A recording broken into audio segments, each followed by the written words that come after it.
तीन दोस्त थे, रिया, विक्रम और नेहा। ये तीनों एक महल की खोज करने आए थे। जंगल में जब आ गए तो उसको एक महल दिखा जो बहुत ही पुराना था, खंडहर में तब्दील हो चुका था लगभग, और उसी के अंदर के चले गए। रिया बोली कि क्या सचमुच ये शैतानी आत्मा की वास है यहाँ? विक्रम था जो बहुत समझदार था, वो बोला, क्या रिया तुम भी ऐसी बातों पर विश्वास करती है, ये सब बकवास है। और नेहा जो थी वो बोली, अच्छा चलो ठीक है, लेकिन यहाँ से जल्दी हम लोग निकलते हैं, यहाँ हम लोग पहले देख लेते हैं जो है, और फिर यहाँ से हम लोग जल्दी निकलते हैं, क्योंकि ये बहुत ही अजीब है यहाँ जगह। तीनों महल के अंदर गए और महल के अंदर इन्होंने बहुत सारी चीज़ों को देखा और बहुत अजीब अजीब से उन्हें लगा। कभी उन्हें डर लगता था किसी भी चीज़ को देखकर, क्योंकि कभी मकड़ी दिखता, इधर से आवाज़ आता, कभी बिल्ली उधर से आवाज़ करता, तो इसकी आवाज़ वहाँ सुनाई देती थी और धूल भरी थी। और आगे चलते गए तो एक साइड में एक किताब मिला विक्रम को, और जब विक्रम उस किताब को देखा तो काफ़ी धूल लगी हुई थी, तो वो दे दिया रिया को कि रिया इसे साफ़ करो, तो मैं और देखता हूँ कुछ। तो रिया ने साफ़ किया। रिया साफ़ करने के बाद फिर विक्रम ले लिया हाथ से उसके, कहा कि दो तो अब मुझे पढ़ने, तो इसमें क्या लिखा है। जब विक्रम उस किताब को पढ़ा तो उसमें लिखा था, जो भी इस किताब को पढ़ता है उसका विनाश तय है, और वो अपनी जान से हाथ धो बैठेगा था। साइड में ये भी लिखा था कि शैतानी आत्मा को ख़त्म करने के लिए एक तावीज़ है जो उसे तोड़ने होंगे। वो एक माला के रूप में था, तो उसे तोड़ना होगा तो वो शैतानी आत्मा गायब हो जाएगी, लिखा हुआ था।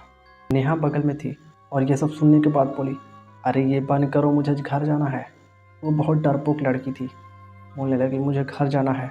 किताब को टेबल पर रख दिया, और टेबल पर रखने के बाद अजीब अजीब सी चीज़ें होने लगी।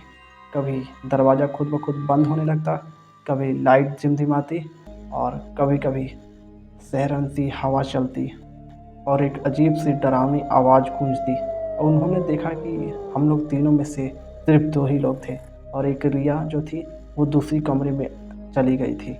वो जो है एक अंधेरी कमरे में चली गई थी। उसके सामने एक शीशा था, शीशा के पास गई और अपने चेहरा देखी, लेकिन उसके चेहरा नहीं दिखाई दिया। लेकिन अचानक से वो शीशा टूट गया। अचानक से जब शीशा टूटा, रिया डर के मारे चीखने लगी, ओह, चिल्लाई जोर से।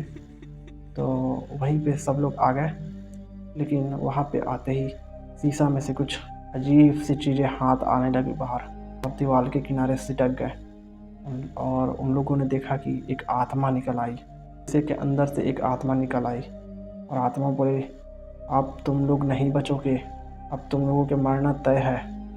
और विक्रम बोला, अरे मैंने तो किताब में पढ़ा था एक शैतानी आत्मा के बारे में, जो एक तावीज़ है, उसे खोज कर मुझे नष्ट करना होगा। अपना दिमाग लगाया, एक कहा कि तुम इस शैतानी आत्मा को अपनी तरफ फंसाए रखो, तब तक मैं खोजता हूँ जल्दी से। तो उससे कुछ बातें कर दी। बातें करते करते वो लोग डर डर के बातें की कुछ, और ये लोग दोनों जल्दी जल्दी खोजने लगे। आखिर में लास्ट में उन लोगों को टेबल के नीचे मिला उस तावीज़, और वो तावीज़ रिया उठाई। रिया बोली, ये लो विक्रम। और विक्रम ने बोला, ये तुम्हारा अंत तय है शैतानी आत्मा। जब तावीज़ को टूटा तो अचानक से वो आत्मा गायब हो गया और बोलता हुआ गया, नहीं ऐसा मत करो, से जैसे घर गिरने वाला हो। वो समय रहते वो लोग बाहर निकल गए, बोली हमने कर दिखाया, हमने कर दिखाया। नेहा बोली, हाँ हमेशा के लिए मुझे याद रहेगा। विक्रम बोला, हाँ हमें बहुत ही सावधानी से करनी पड़ी, हम लोगों का मौत आज तय था। तो इस कहानी से हमें यह सीख मिलती है कि हमें बहुत ही सतर्क रहना चाहिए, किसी भी जगह जाने से पहले किसी भी अज्ञात चीज़ों को हाथ नहीं लगाना चाहिए, छेड़ना नहीं चाहिए।